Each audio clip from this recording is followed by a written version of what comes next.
Bonjour tout le monde, nous sommes réunis aujourd'hui pour la conférence du prix CRM-Fields-PIMS. Donc, ce prix souligne des contributions exceptionnelles à la recherche en mathématiques, en sciences mathématiques. Il est décerné cette année à Andrew Granville de l'Université de Montréal. Andrew and I met at our arrival in Montreal almost 20 years ago.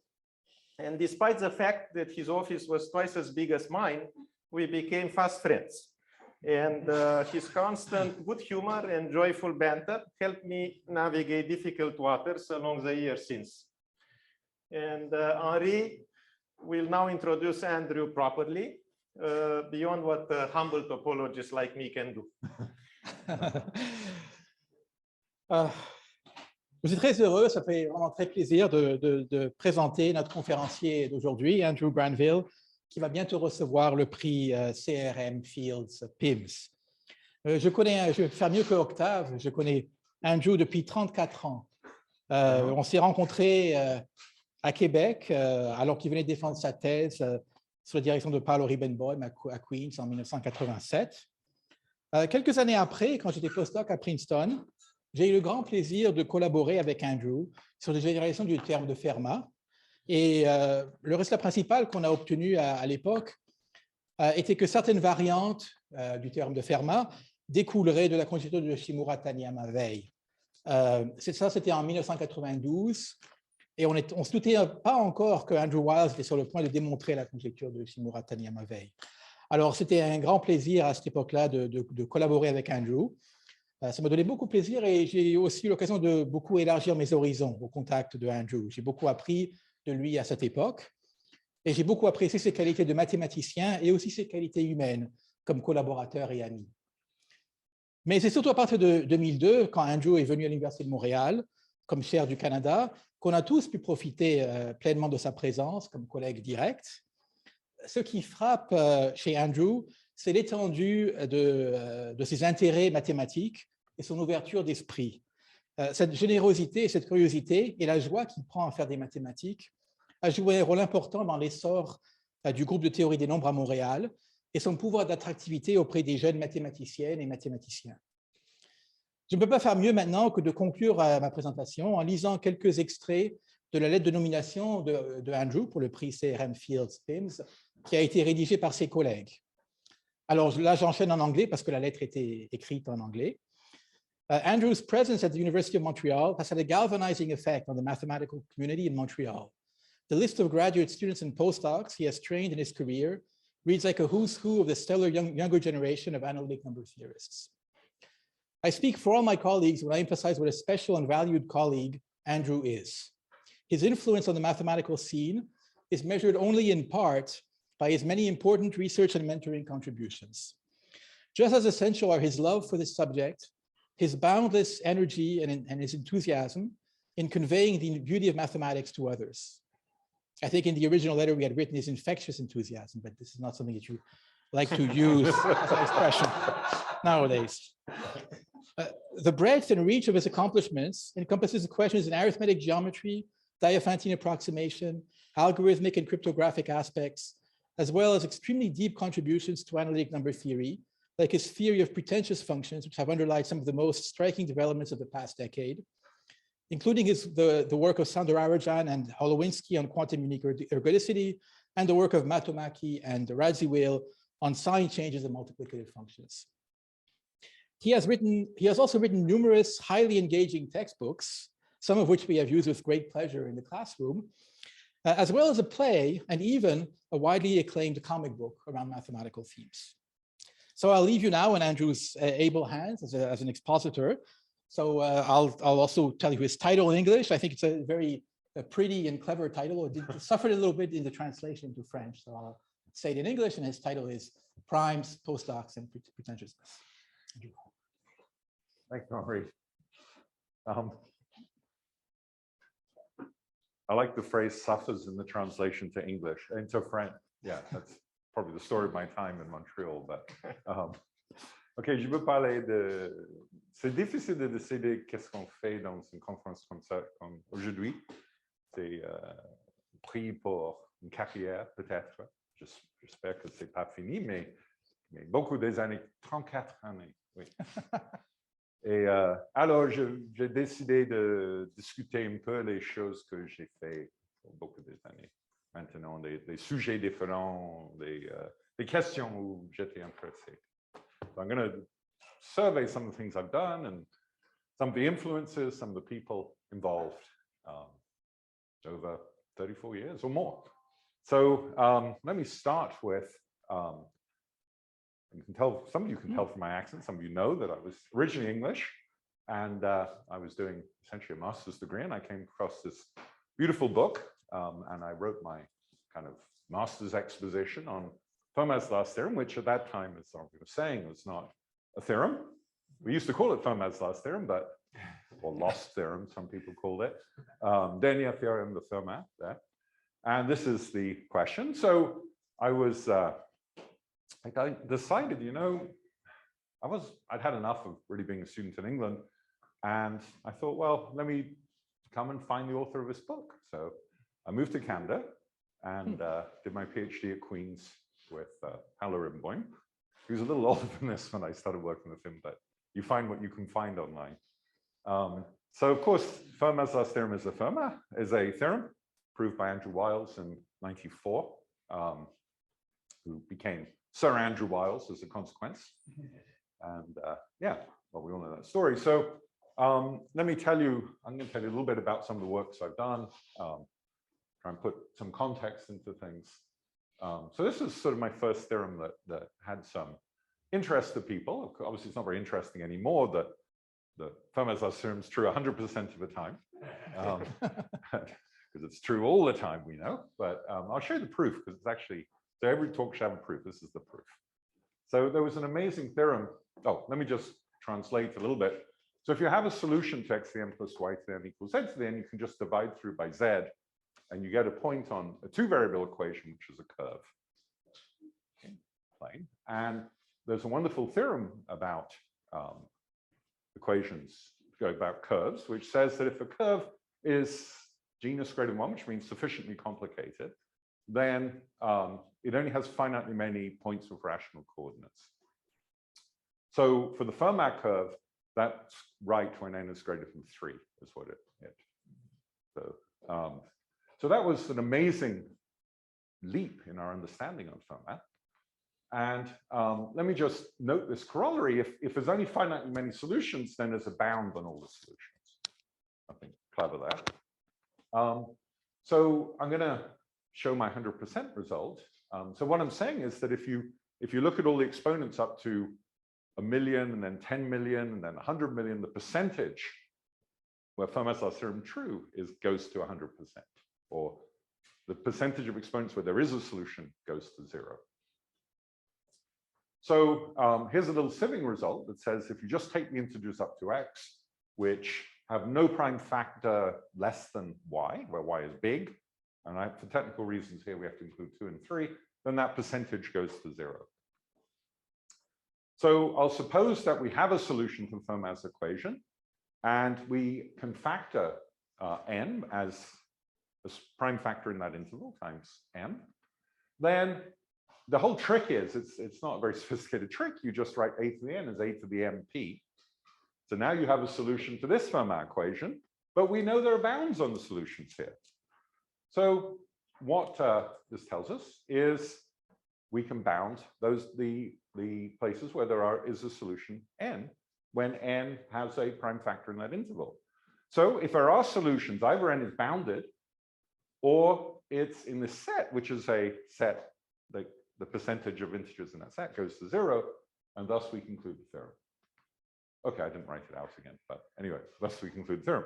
So I got fascinated, and this was really the thing I was working on, was Biographie criterion. So I will talk about Sophie Jermaine later, who was one of the people who worked on Fermat's last theorem, sort of in antiquity, if you like. Perhaps the first great theorem on the subject is due to her.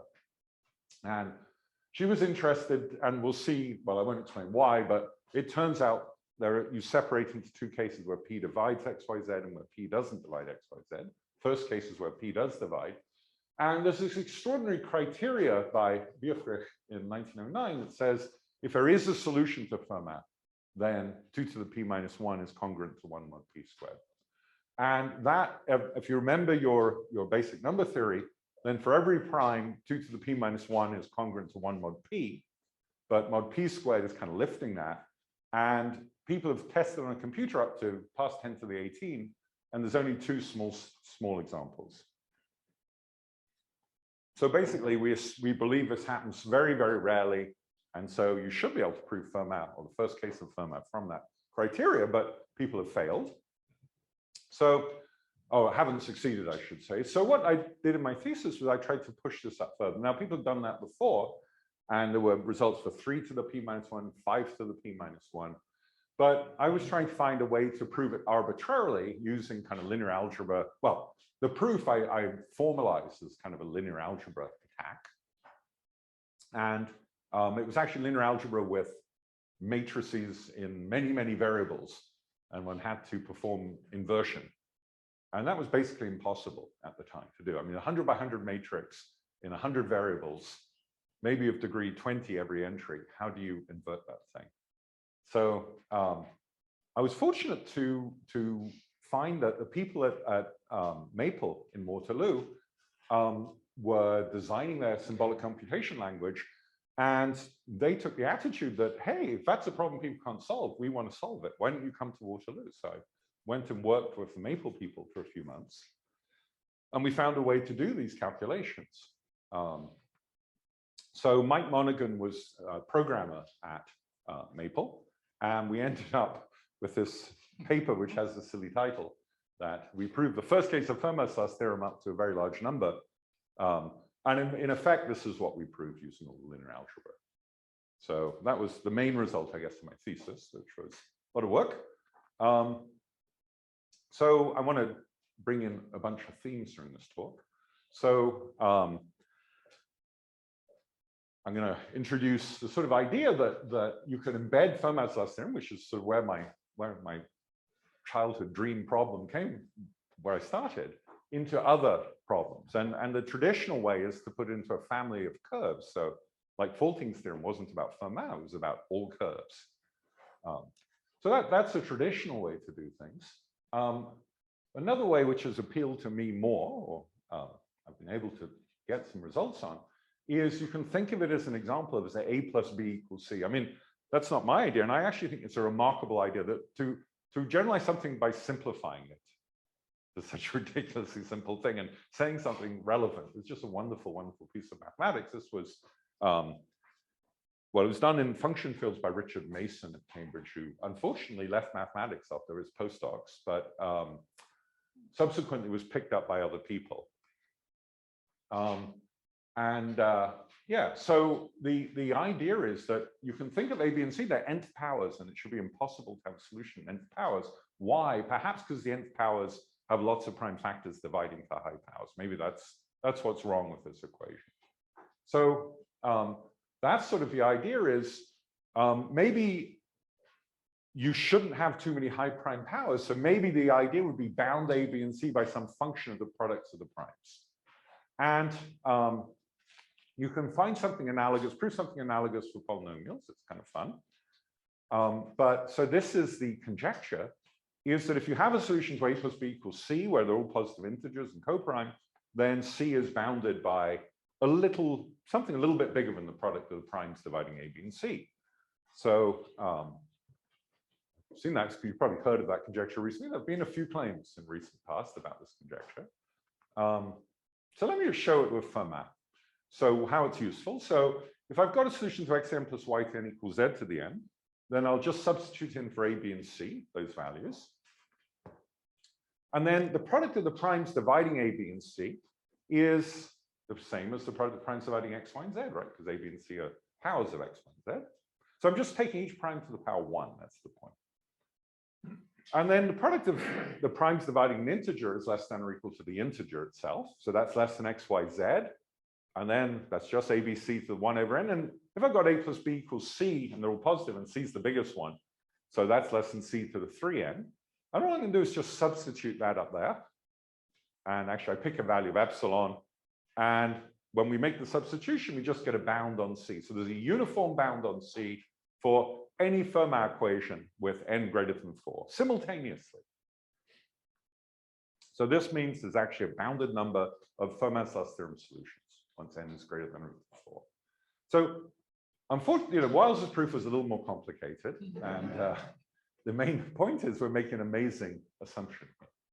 But it's an amazing assumption that has borne the test of experiment in that nobody's found a counterexample to it. So, I mean, and it fits into various theories. So it's quite plausible it's correct. No one had found a counterexample to Fermat either.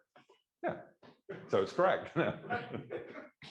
No, but you know what I mean. I mean, if you have to test conjectures, you shouldn't just say a conjecture, oh, I think that's true. There's got to be different justifications and different things that make you think it's true. And this stands up very well in that court.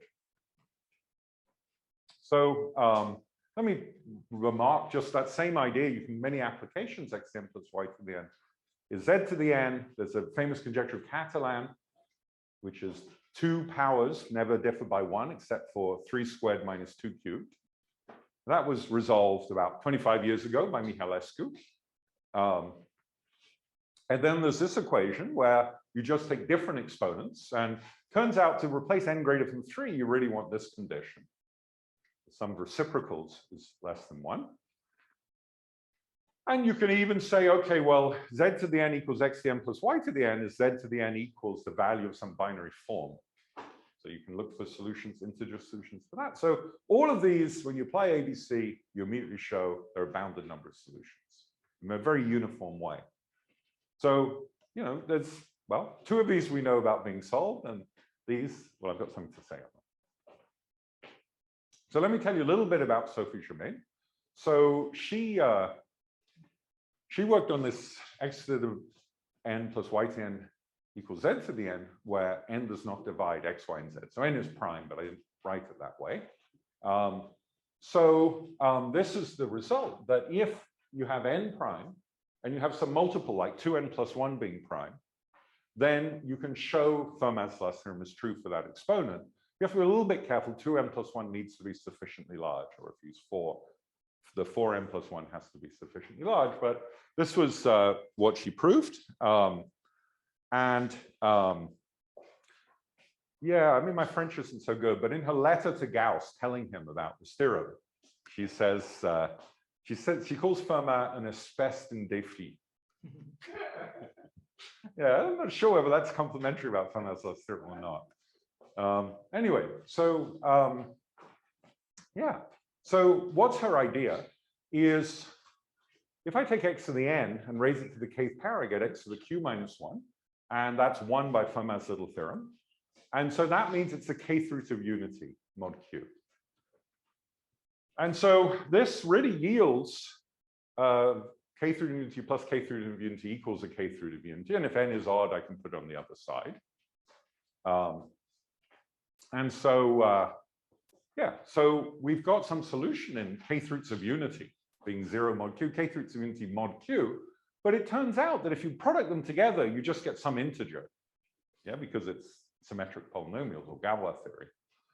And that's actually an integer. So if q divides the norm, producting all the possibilities together, then, and that's non-zero, then we kind of prove that the only way you can have a solution is if q divides this non-zero integer, so we get a bound on q. So anyway, that's Sophie Jermaine's proof. The only question is, when is this non-zero? And that's why we need 3 does not divide k, because 1 plus omega squared, where omega is cube root of unity, that sum is 0. So in my thesis, I've spent a lot of time on my thesis, but I looked at just a general polynomial and thought the same sort of ABC idea is you could just plug in nth powers for each of the parameters. And then what struck me was that actually Sophie Jermaine's argument works here. You do exactly the same thing. So it turns out that if there are no solutions to this thing in roots of unity, then you can show that there are no solutions there most of the time. Anyway, I won't go into that. So I think it's worth, I like this letter. So I don't know if you know the story about Gauss and Sophie Jermaine. When Napoleon's forces invaded Prussia, Sophie Jermaine, who'd hidden her gender as a secret from Gauss, despite being, she was Monsieur Leblanc, Antoine Leblanc, in her correspondences with Gauss, and she'd hidden her gender. But she was a high society lady, and she knew the general of Napoleon's army who was going into Prussia, and she knew the story of Archimedes, right? Who wouldn't get up from his drawing in the sand and got run through by the Roman soldier. So she said to the general, you know, you have to save Gauss from some idiotic soldier killing him. So that's what he did, and he invited Gauss to dinner, as you do when you're an occupying general. And he said that Sophie Jermaine had asked me to make sure you were safe, and he's like, who the hell's she? So of course it came out that Antoine Leblanc was actually Sophie Jermaine. And this was his letter to Sophie Jermaine when he found out that she was a woman. I love it, actually.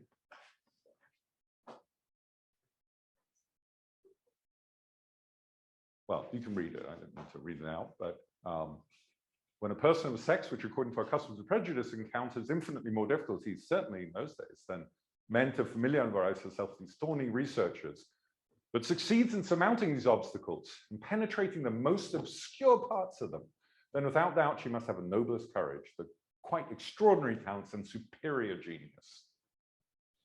Okay. Anyway, yes. So Gauss, yeah, I mean, I think he had a lot to say and it was worth saying.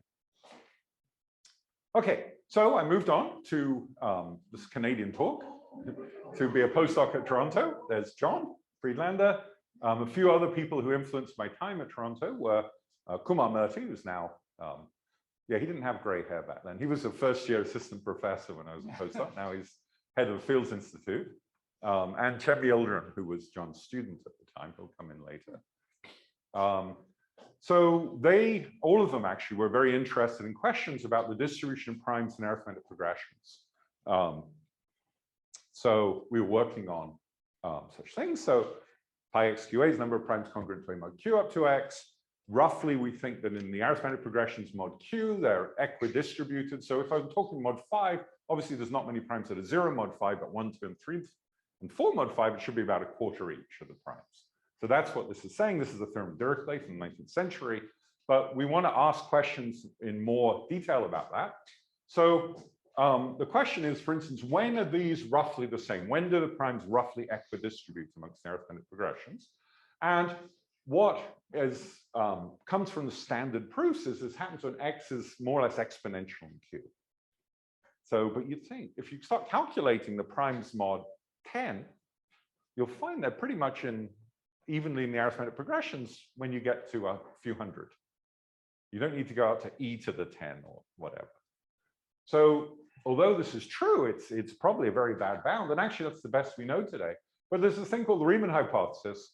And with that, you get something that reflects much more closely what you see in computation, that you only need to go like x bigger than q squared. And in fact, in computations, we think you need to go only bigger than q times the small power, maybe a power of log or q to the 1 plus epsilon.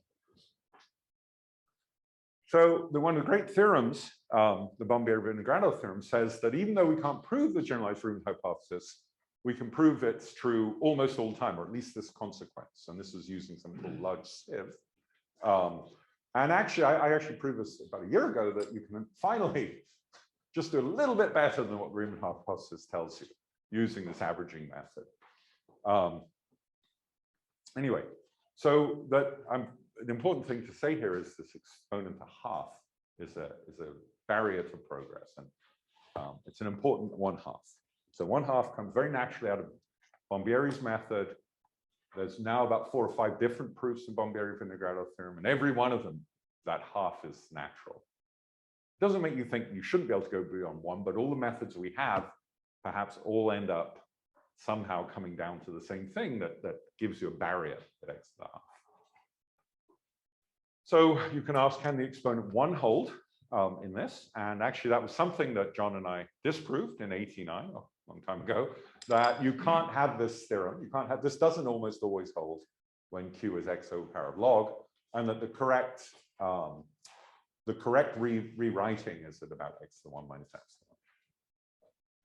So you may see us switch fields here from algebraic to analytic number theory. It was rather odd. I got this postdoc with Friedlander, and he's an analytic number theorist, and he made me fall in love with the subject. What can you do? You find a new love at some point. You move on. So next, I was a postdoc at Princeton with Enrico Bombieri.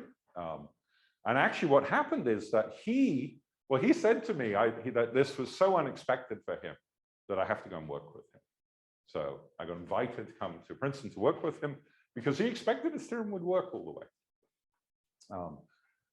So that was fun. I mean, when you disprove kind of what's known, and in fact, in that we had disproved in one of Enrico's conjectures, you think, well, maybe that person will hate me for disproving what they said. But actually, he was like, oh my God, it's so fantastic. I loved it. I was wrong. And there's new things to think about. And for me, that was very important to hear that from him, that, you know, mathematics isn't about being right. It's about understanding and appreciating. So the other influence I had, a little less so, because he wasn't, well, neither of them particularly outgoing, but Selberg was pretty reserved, was Atli Selberg, two great analytic number theorists of history. They were both at Princeton at the time. I'm going to tell you about a problem that Enrico got me very excited about. So the Riemann hypothesis, or generalized Riemann hypothesis, studies L functions. So if you don't know what they are, well, you've heard the name enough times, I'm sure. And what you do with an L function, which is easy to define when the real part of S is greater than 1, because you've got absolute convergence, you've got to try and define that to the left. And when you first meet that in courses, that's just done for you. That sounds simple, but actually it's very hard in practice. And Wiles's theorem can be interpreted, what he really did underneath Fermat's last theorem can be interpreted that for a class of L functions, he did step 2. Okay. I mean, it's an interpretation, but it's equivalent to his famous theorem. So we'll come back to that later. And then there's this guess from Riemann's original paper that if there are zeros of this function, then they're on the line, real part of S equals a half. And when I say guess, he says in his paper, actually, yeah, I've spotted this and I'm going to prove it, but I'll get back to that in another paper, which he never did. And presumably he found out his proof probably wasn't 100% there. Okay, so the generalized Riemann hypothesis says the zeros of the L function lie with real part equal a half, and that's too hard to do.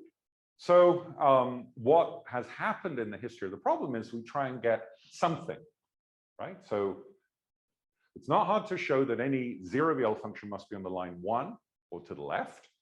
And what happens is if we can go a little bit to the left, okay, from 1, it's a bit complicated. I've got this beta plus IT and there's some function. Then you get what's called the zero-free region. That gives you that prime number theorem for arithmetic progressions that I mentioned earlier. And the Bombieri-Vinogradov theorem is another kind of, it's a simple idea, but making it work is hard, which says that if you look to the right of the half line, there may be zeros, but there aren't so many of them. So you prove A, there's a small, small region where there's no zeros, and then there's a big region where there aren't so many zeros. You can't prove there are none. So that's kind of a tactic. Well, I should say this is the original proof of Bombieri-Vinogradov. Yeah, great, whatever, yeah. So the big failing in the theory that I'm telling you right now is that I said here T is not equal to 0. So are there any zeros with beta bigger? So a real 0 bigger than 1 minus 1 over log Q. And it turns out the theory is terrible on this particular point. So these are called, and it turns out the character would have to be real value, but not 1. And these are called Siegel zeros, which is an ironic name because Siegel was the person who worked very hard to prove they don't exist. And he has all the best theorems. So we named them after him. Some people think that's wrong because we're trying to prove they don't exist. But so some people now call them exceptional zeros. So Enrico distilled in me that my life goal should be to prove that there are none. And you know, a lot of analytic number theorists don't really feel they're going to prove the Riemann hypothesis. That we should prove the sort of the weakest statement that we absolutely have no idea how to attack, and it's this one. And when I say we don't have any idea to attack, actually we have lots of ideas how to attack it, and they all just fail. If you haven't in your life had an idea for proving this, and it not just failed, then you're not an analytic number theorist. It's the truth. You've got to have failed at this one. Anyway, that's a viewpoint. So Yeah, so I next moved on to the University of Georgia. These were my colleagues called Pomerantz and Red Alford, a very southern name. It's called Red. But by the time I moved to Georgia, he was no longer Red, but nonetheless, the name stuck. And we proved this result that was an old question in computational number theory. There are infinitely many Carmichael numbers, which you could define as composite numbers that are pretending to be primes. And I'll just quickly run through them. Fermat's little theorem says this. You want a converse theorem, maybe. Well, the converse says if a to the n is not congruent to a mod n, then n is a composite number. So it's a nice way to prove something's composite without factoring it. So I'm going to prove 341 is a composite number without factoring it. It does satisfy Fermat's little theorem for 2, but it fails for 3. So it can't be a prime number. So it's a composite number. So the question is, if you've got a composite number, is there always an a for which this congruence fails? And that's what we were able to prove. Oh, sorry, not necessarily, I should say. Sorry, we won't be able to prove that this is true. We were able to prove that, I mean, this is well known, that there are composite n's for which there are no such a, that a to the n is always a mod n. 1729 is a favorite, it's the third smallest example, but it's a great example because it was Ramanujan's taxi cab number, or Hardy's taxi cab number when he went to visit Ramanujan.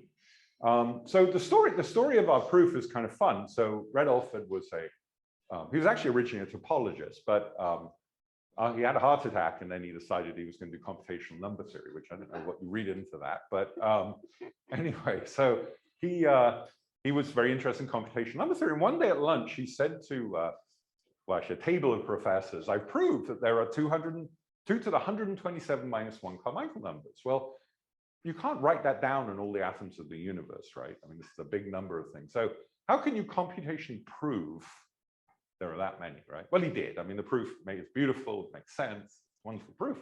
So, well, so the number theorists at the table, particularly Pomerantz and I, got mocked by our colleagues saying, you know, this is clearly infinity. It's just practical infinity.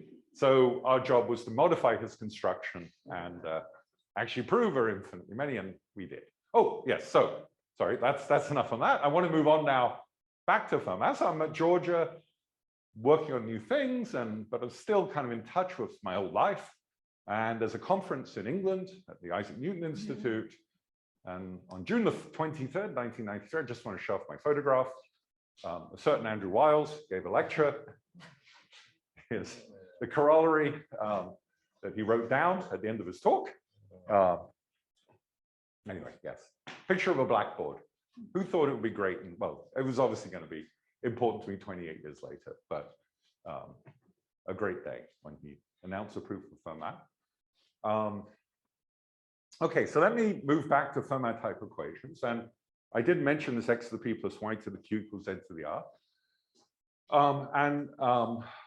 Henri and I proved sort of separately and together that this equation, some sort of generalization of Fermat, with x and y co-prime, that there are only finitely many. So kind of Falting's type theorem. We couldn't prove there are none. We could only prove there are finitely many. It's a more subtle corollary than I showed you earlier to Falting's theorem. It was one of these things we both independently proved this result and found out about. In those days, there wasn't internet and archives to find out, but there was Matilda's PhD supervisor who knew us both, Fernando Rodriguez-Villegas, and I gave a lecture and he's like, oh, Henri just proved this. So it got us together. So yeah, so we had a lot of fun working out consequences of the ideas. And I mentioned this other problem, z to the m is a binary form. We can also prove a similar result for this. And it led us to make a conjecture that, so here we fixed p, q, and r and said there are finitely many solutions. But it may well be that there are just finitely many solutions for all p, q, r, x, y, z. And there are 10 solutions known. Maybe they're all the 10. So people have done a lot of calculation and they've only found 10. And yeah, maybe there's just these 10. And in fact, in all these 10 solutions, one of p, q, and r is 2.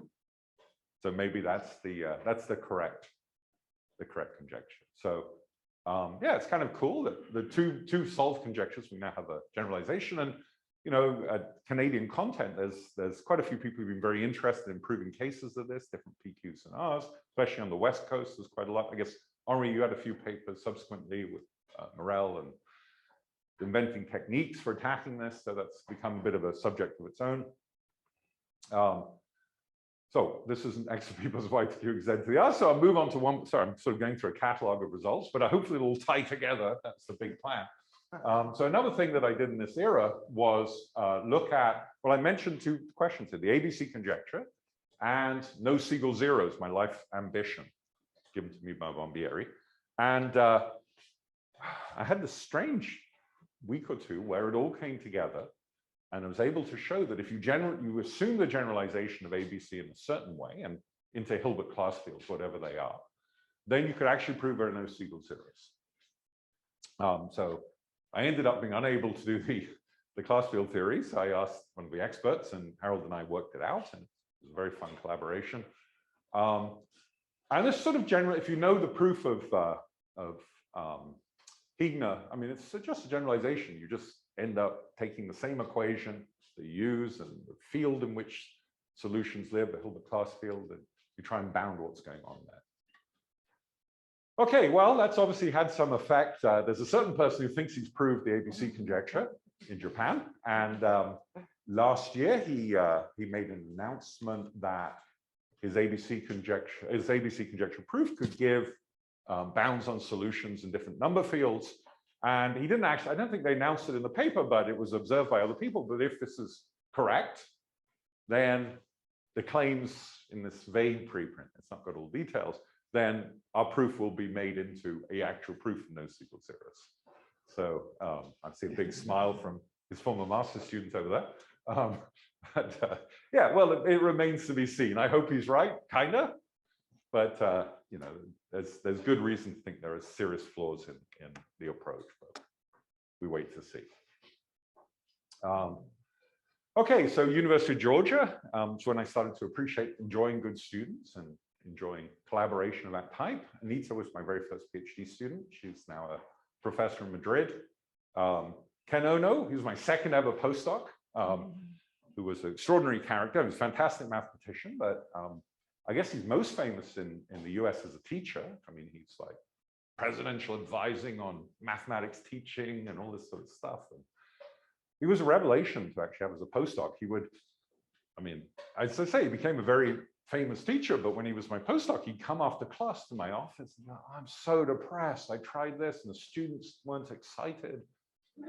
I feel like I'm a failure. And I'm like, you really expect students to be excited in every class? And he's like, yeah. Anyway, yes, but he is a terrific teacher.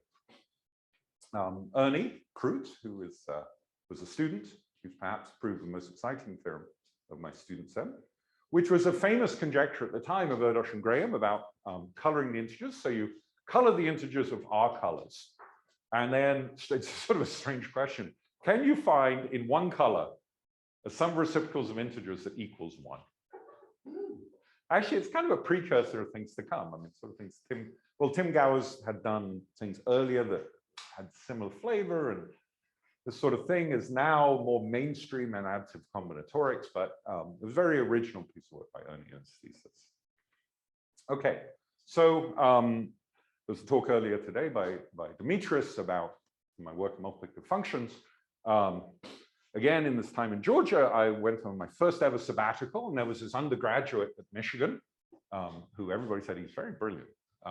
So I didn't have much to do. I was on sabbatical, so I hung out with this very brilliant undergraduate, Soundarajan, and I introduced him to some of the problems I was interested in. Let me tell you about this particular one. So a multiplicative function has the property that if n is a product of primes, then you can just break it up into those primes. And we'll assume that each value of the multiplicative function is plus or minus 1. And here's the thing. You can have 1 is a multiplicative function. F of n equals 1 is a multiplicative function. You can have 100% of the values being 1. But what percentage of values can you have being minus 1? And you can see that's a bit of a problem. Well, firstly, f of 4 is always 1 in this case, right? Because f2 squared. But you also have this sort of combinatorial explosion of pain, because if f of 2 and f of 3 are minus 1, then f of 6 is plus And at that time, there really weren't many methods for this. There were some results, weak results. I mean, they're good results, but we got into let's try and resolve this problem. So that's the sort of problem you have to give an undergraduate. No, well, you know, he had no fear at that time. So yeah, we worked on this for several years to ask what's the most minus ones one can get up to X. Oops, that was a jump. Yeah, this is what we eventually proved.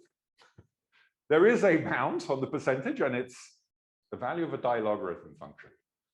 I have no idea why, but anyway, it was the start of something, a long-term collaboration with a lot of theorems in multiplicative functions. I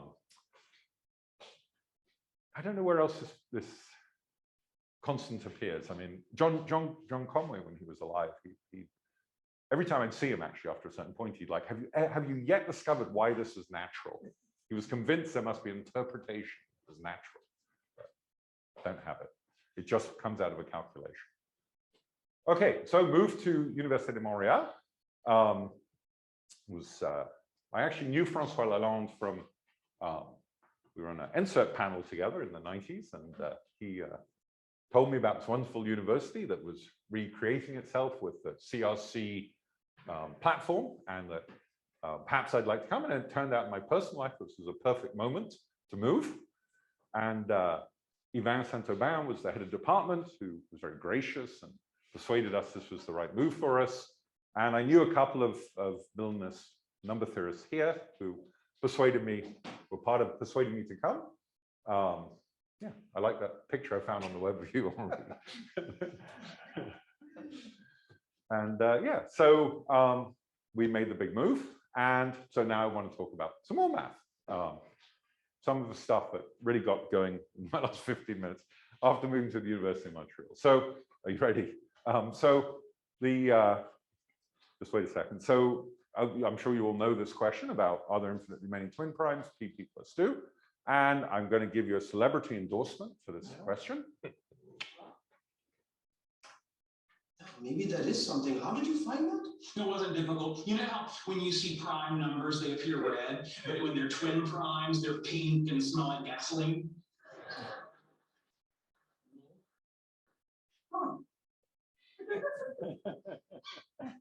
Okay, I'm not trying to tell you anything by that. Okay, so twin primes, pp plus 2. You can generalize that now to pp plus 4, pp plus 6. The Sophie Jermaine pair, pn2p plus 1. You can have 3 things at once. So you can have a bunch of things like primes and arithmetic progressions.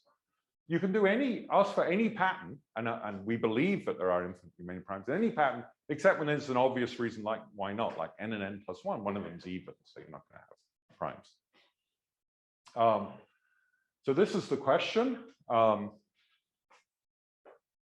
The average spacing between primes is about, so I'm just saying that Pn be the nth prime, nth smallest prime. The average spacing between primes is about log x, and up to 2000, what we knew about the smallest gap was really pathetic. It was about no more than about a quarter log x, and that was really hard work. I once said this in a talk, that it was really pathetic what we knew. This is before the next thing I'm going to say. Bombieri was there, and oh, he got so offended. He was like, I worked so hard to prove what's... But it really was, it's really sad, so much work, and at that time, people had only got the quarter log x. Anyway, so there was this new approach in 2003 that actually was very novel, and it absolutely defied what people believed about sieve methods. I mean, it sort of went against everything people believed. It was actually relatively simple. They had these new sieve weights, and they claimed they could make that epsilon. This is Goldstein and Yildirim.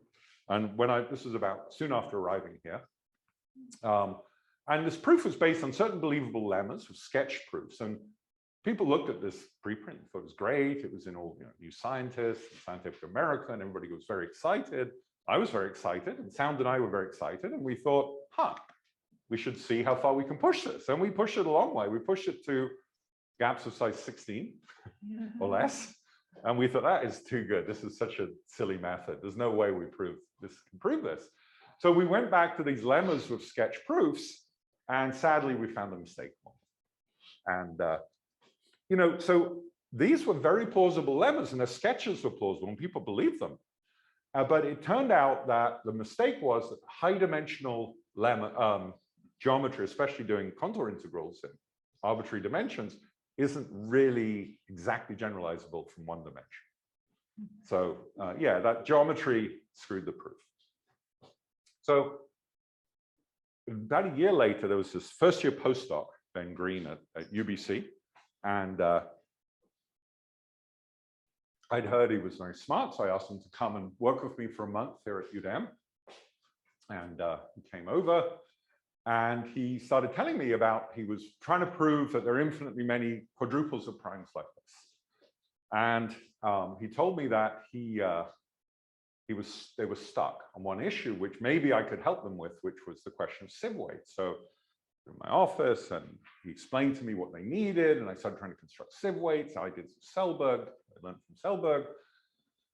And it was one of the, I don't know if you've had this experience, that sometimes you're working on a research thing, and everything's just like working. Every idea you have is working. It's like, this is weird. Why is it work? And then suddenly I realized I've just been using what Goldson and Yildirim did that I read a year ago. So you see, a lot of what they did was right. And it was in my head. So at some point I said, oh, I know not why. I mean, Ben's like, wow, you're amazing. You've done so much stuff in 2 days. But no, it was because I'd read it a year earlier. So anyway, I've got down. He was very begrudging about sending his old wrong preprint, but he sent it. And I didn't then see Ben for 3 days. And when he came back, he said, oh, by the way, this is what we've proved. So this is a very famous result, obviously. Terry, his Fields Medal, I guess the center of the citation is this result. So that was pretty fun, that a failed proof led to this great theorem. But actually in 2009, János Pince got together with them, found a way to modify their ideas, which was really clever. I mean, many of us were trying to modify their ideas and failing. And they managed to prove more or less this. So they did prove the original problem, solve it. The proof uses Bombieri-Vinogradov, so the moduli up to x to the half. And I'm sure you know the story of Yitang Zhang came along 5 years later, and actually got bounded gaps between primes, but his proof is really hard. So what he does is he uses the GPY plan, but he extends Bombieri-Vinogradov beyond x to the half, but in a very particular way. It's not a general result. It's in very specific circumstances. It's a work of absolute genius. And my view when I first started reading it and realizing it was correct was somebody had done it under a pseudonym because they were, I mean, it couldn't be anything but one of the top 10 people in the world because it was so brilliant. And it must have been somebody wanted to submit it, but didn't want to say they thought they proved bounded gaps between primes. But turned out, no, he genuinely was somebody nobody had ever heard of in the area who was that brilliant. So it's a pretty fun story. But then that year, that was in May, I think, that Yitang Zhang announced his thing. And then James Maynard, who'd been working on sieve theory at Oxford, came to be my postdoc. Yeah, he came and he was very like, oh, maybe we can modify the Goldson, Pince, Yildirim stuff and obtain Zhang's result and not have to use any of this really deep stuff. And I'm like, yeah, we've been thinking about this for a long time. It's not going to happen. But he wasn't very deterred by my negativity. I was like, you've got to get some results in journals. So, do that ton of the time, but make sure you prove some other stuff that's publishable. Of course, he ignored me, and he went on to brilliantly modify the ideas in a new way. I mean, a genuinely new idea in his modifications. And even, which couldn't be done with Zhang's work or Goldson, Yildirim, Pince, he actually proved that between n consecutive primes, there's bounded gaps. And Terry Tao did something at a very, very similar time. And actually, I should give credit in this talk. I mean, it's part of supervising people, enjoying supervising people. At the time, Ben Green and I became fairly close after the work a few years earlier, and I was talking with him on the phone about this and that and research, and he's like, has there been any good new theorems you've heard about? And I said, well, we've got this postdoc, and I think he may have proved this amazing result. And he's like, Tao told me that yesterday. I'm like, no. And I'm like, what? Anyway, so contacted Tao, and he was like, yeah, very similar ideas, done the same thing. And he's like, well, maybe James and I could have a joint paper And I said, well, you know, I hate to tell you this, but he's an unknown postdoc. You're a Fields medalist. If you have a joint paper, it just looks like you're his student. He's not going to get credit where he had all the ideas, right? And Tao very generously said, okay, why doesn't James release his preprint and I'll announce on the blog, my blog the next day that I have another proof. And in fact, Tao, to be fair, never said I had the proof before knowing about James's. He completely just said, I have another proof of James Maynard's beautiful results. So I think it's very generous of him. Yeah, so going on, it was a nice story this. So towards the end of James's year, he said to me, you know, there's an old problem. What's the largest gap between consecutive primes?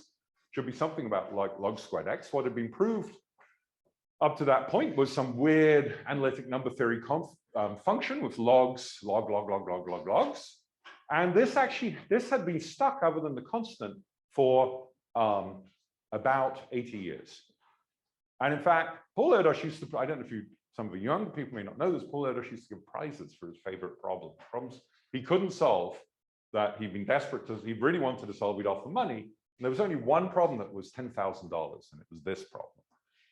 He had papers on this over a 30-year period, and he had suffered in his failure to do the let C go to infinity. So just getting C to go to infinity, $10,000 from Paul Erdos. And James did it. But here's the strange thing. Green was speaking, he was a plenary speaker at the ICM that year. And he said to me, you're going to really enjoy, I've solved the problem that you're going to love, that I know you worked on at the ICM, but I'm not going to tell you till the ICM. And then we talked on the phone, and I said, oh, you'll never guess what James did. And he's like, no. So anyway, they ended up publishing their papers separately, and then they published together, and they improved this. So it was a very strange little story, strange year. So earlier today, Demetrius gave a talk on this. I'll do this fairly quickly. Interested in how many primes there are up to X, you can ask the question, why is an elementary question like that involving zeros of an analytic continuation? Which is kind of an abstract concept. Why on earth? And there are some ad hoc proofs, or there were at that point ad hoc proofs of the prime number theorem don't use zeros, but there wasn't really a coherent theory. Let me just very briefly try and explain. One, it was long known that the prime number theorem was equivalent to, if you look at the number of prime factors of an integer, then there should be roughly as many integers with even number of prime factors as odd numbers of prime factors. And you can re-express this in terms of -1 to the number of prime factors, and then you can say that this mean value goes to 0 is the same as the prime number theorem. So in the Riemann hypothesis actually is equivalent to that. This difference is very small. So can we prove something like this without zeros? And turns out using properties of multiplicative functions you can. And so we have to look at averages, right? I was looking at the mean value of that lambda n -1 to the number of prime factors. So you can just ask a very general question. For any multiplicative function, let's say inside the unit circle, when is the mean value not going to 0? Because you might expect the random thing, there'll be lots of cancellation. And it turns out there's not only example 1, but n to the IT has a very strange mean value, because if you look at this thing, well, it's absolute value 1 plus IT, right? Because the numerator is e to the IT log n. And as n varies, the numerator is rotating around the circle. So it actually doesn't have a mean value, but it does tend to a circle and go around the circle. So that means that already it's going to be a little bit complicated, the subject. But there is, and there are other examples which are functions in some way close to n to the IT. I won't go into, Demetrius talked about that earlier. And there's a wonderful theorem from 1968 by Gabor Hollas, which says that the only multiplicative functions with large mean values are those that are close to n to the IT. It looks something like this. So the prime number theorem, if it doesn't hold, then it means that this mean value is large. And if this mean value is large, then it means that lambda n -1 to the number of prime factors looks like n to the IT. And let me show you why that's wrong. If -1 to the number of prime factors is close to the n to IT, then I just square it. -1 to the number of prime factors is 1. That's close to n to the 2 IT. That means t's got to be 0. That means n to the lambda n was close to 1. And that's completely silly. So obviously it takes something to take this silly discussion and make it into proof, but the thing that we did at that time, Soundaraj and I, is prove that it is doable. And I'm going to just tell you about a theorem that we proved. Oh gosh, so I've got about 5 minutes, I guess. Yes. Yeah, I knew I had 2 minutes slides. I'm sorry. So there's a very famous theorem in analytic number theory, which by Yuri Linnik, that in any arithmetic progression, mod D, there's a smallest prime at D to the something, D to the 100 or whatever. And the proof is incredibly difficult. In fact, part of Bombieri's 74 Fields Medal was by improving Linnik's proof. So he wrote a book that improved part of the proof. So it's a tough, tough proof. Amazing piece of work. So Sound and I realized that these sort of multiplicative function methods, amazingly, could actually do this in about 20 pages using what we call the pretentious large sieve. And I'm not going to get into like pretentious, but anyway, it was really a surprise and that we could do this. And so I'm not going to just haven't got time to talk too much about them. So up in this period of time, the only coherent approach really to analytic number theory came from Riemann zeros. And then we asked ourselves the question after this proof, could we have a coherent approach to the whole problem, whole subject, without Riemann zeros? As Dimitris said earlier, a lot of what we do, you can see the analogy in zeros, and there's some sort of back and forth. So you're sort of guided by the classical approach.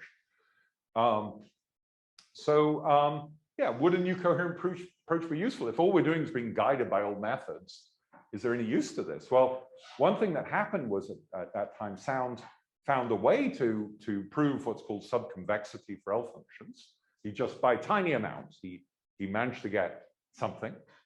And this was enough to complete Lindenstrauss's program about quantum unicogodicity. So I'm not going to go into that, but if you've heard about it, you may have heard in the time, if you're of that age, the phrase mass escaping to infinity. Sound's theorem stopped the mass escaping to infinity. And so this famous conjecture was proved. I mean, it was Lindenstrauss's program, but Sound did the final nail in the coffin, and Elon went on to get Fields Medal after that. So we could say, okay, we can redo the theory, and it may be useful for new things. So that was very important to Sound. I didn't care if it was useful, but he was like, no, it should have value if we're going to waste time on this. So we kind of drafted a book on the subject in 2011, and we made a big mistake. We handed it out to good young people. So our book took on a life. So there were some problems with our theory, is that we couldn't prove very strong results. We couldn't get a good error term like the prime number theorem has. We could just get something. We could get the prime number theorem, but not as good as was known classically. And at that time, I had a postdoc, Dimitris, and he was one of the people who had the first version of the book, and he was very interested in the fact that we were failing to get decent results. And he said, you know, maybe I should work on this. And then magically he did.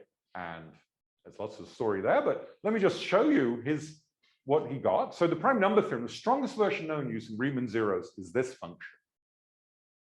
Dimitris came up with a proof that uses no zeros, and he got the same function. That's probably not a coincidence, right? But it does show that to get these incredibly complicated theorems from Riemann zeros, you don't actually need Riemann zeros. It really was a sort of a proof of concept from Dimitris. The other big problem we had was motivation. So we had a proof, but it was kind of like, in fact, again, Ben Green's in my story again. He was teaching the new approach at Cambridge, and he was a professor at Cambridge, and he said to me, "What is this proof? It's just, I mean, you can make it work." But anyway, he was very, very, he didn't like it. Let's put it that way. He was like, "You have to get a better proof than this." So I couldn't see how to do it. But then he had a student who came to be my postdoc. And actually, Adam very timidly said, "Well, Ben always was disgusted by that proof. Do you mind if I work on finding another proof?" So he did. And he found a wonderful proof that made us have to write our book again from scratch. So the book's not finished. It's 10 years later. It's all Dimitris and Adam's fault. Anyway, we did put out a paper. It's describing the main ideas and the proofs of Linnik's theorem and other very difficult theorems in the literature. Then the next thing that happened was in 2014-15, we had a thematic program. There were two postdocs here, Kaiser Matamaki and Maxime Rajavu. And they had this brilliant idea that these techniques really inspired a way to think about very, very short intervals. And I mean, when I say these techniques, our contribution is about 5% of their paper, not more. I mean, there's so many beautiful and brilliant ideas in here. But yeah, so they came up with an absolute extraordinary breakthrough. I can't even, so for instance, so understanding multiplicative functions in short intervals for their paper, the length would be like x to the sixth. After their paper, it's anything going to infinity. It's in another world. So they actually won the 2019 New Horizons in Mathematics Prize for this, quite deservedly. And it led to the proof of the Erdős discrepancy problem. Here's a picture of Terry when he started doing math, I guess. Well, maybe he started before Erdős. Yeah, so the question is, if you take any sequence of plus or minus ones, is it necessarily the case that such a sum gets arbitrarily big? It's one of these Erdős questions you think, what's the point? But it turns out to be brilliantly prescient. Terry started this by doing extraordinary thing with Fourier analysis to show that you only have to work with multiplicative functions. It was an extraordinary piece of probability and Fourier analysis. And he then, his question Fourier analysis, he resolved more or less by the Matamaki-Rajavu techniques. I mean, there's more to it. There's a whole new technique in probability theory, a density decrement argument. I'm not describing very well what went on, but he ended up saying that if these stay small, then something must be pretentious. And I haven't really described what pretentious is, but it's a multiplicative function that looks like n to the IT. And so he left open, actually, in solving Erdős's problem, he realized he hadn't really resolved all the questions here. And I wanted to highlight a student I had here who actually took the book and found that there was an old-fashioned technique that resolved what Terry couldn't work out for himself, and got that. So this is the end of my talk. I just wanted to say, it's been a wonderful 18 years in Montreal. I think it's the opportunities of having a Canadian research chair and having the opportunity to have so many great students and postdocs, working with undergraduate students. I had a calculation for this talk. I've worked with 92 people in mentoring role since I've been here. So that's been great. And in honor of Sophie Jermaine, about 30 odd of them have been, I'm still talking here, sorry about multiplicative functions, but so there's been a lot of stuff going on. So anyway, so I had 90 odd students, and one of the things that's very important to mathematics today is that we do something about underrepresented minorities. I'm proud to say that about 30 of those 90 people have been women who have gone on in mathematics. I think it's very important that, especially now that EDI is an important part of our culture, that we should all be figuring out ways to make equality, that people who've got skills use them. And then in the not too distant, before I retire, we should see equality. Okay, that's enough. Okay.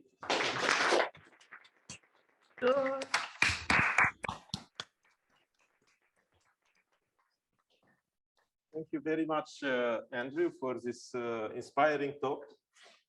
So we have some time for questions. Just a second, I'll pass this microphone to you, Gilles. So otherwise, there are many people online, and that's all right. Could you show us again Andrew Weil's blackboards, please? I have a very silly question about it. A long way back. Yeah, I know. Sorry. I don't know if there's a fast.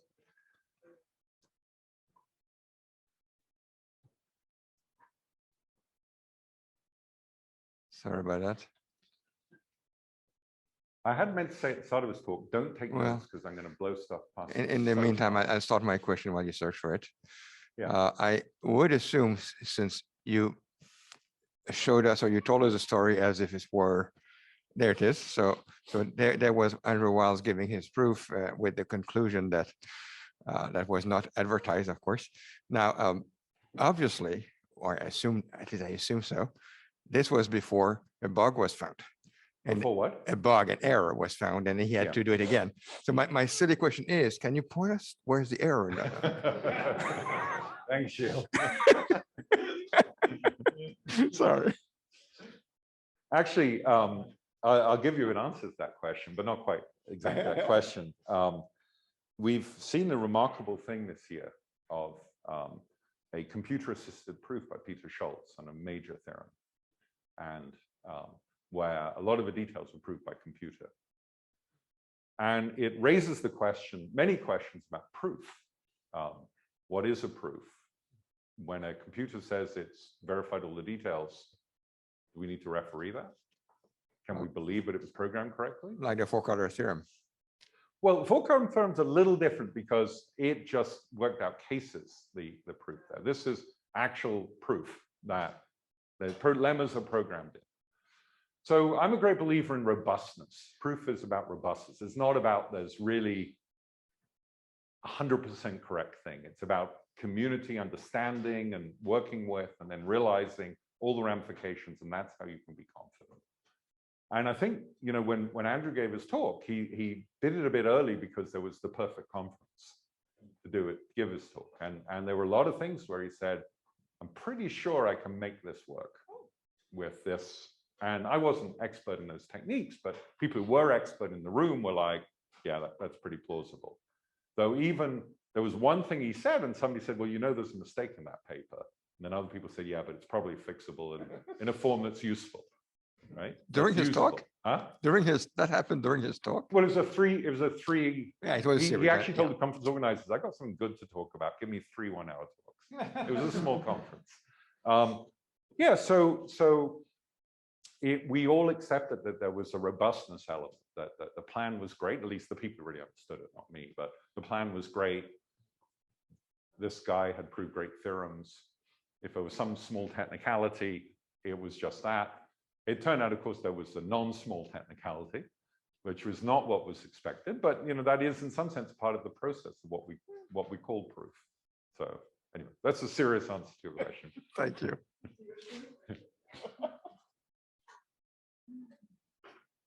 Did you understood it at the time? Did you believe? Definitely. Yeah. Henri Darmon believed. I'll put it on the record here. So we are open for more questions, but you need to get this mic because there are maybe 50 people online and Or online. more than 50, I think. So any other question maybe from the room? Okay, no questions, and we'll maybe there are questions online. I don't know Are if you we monitoring can, online? No. or in the chat, maybe some questions. No. Okay, so no questions. Then we thank Andrew for this fantastic talk and for all his hard work and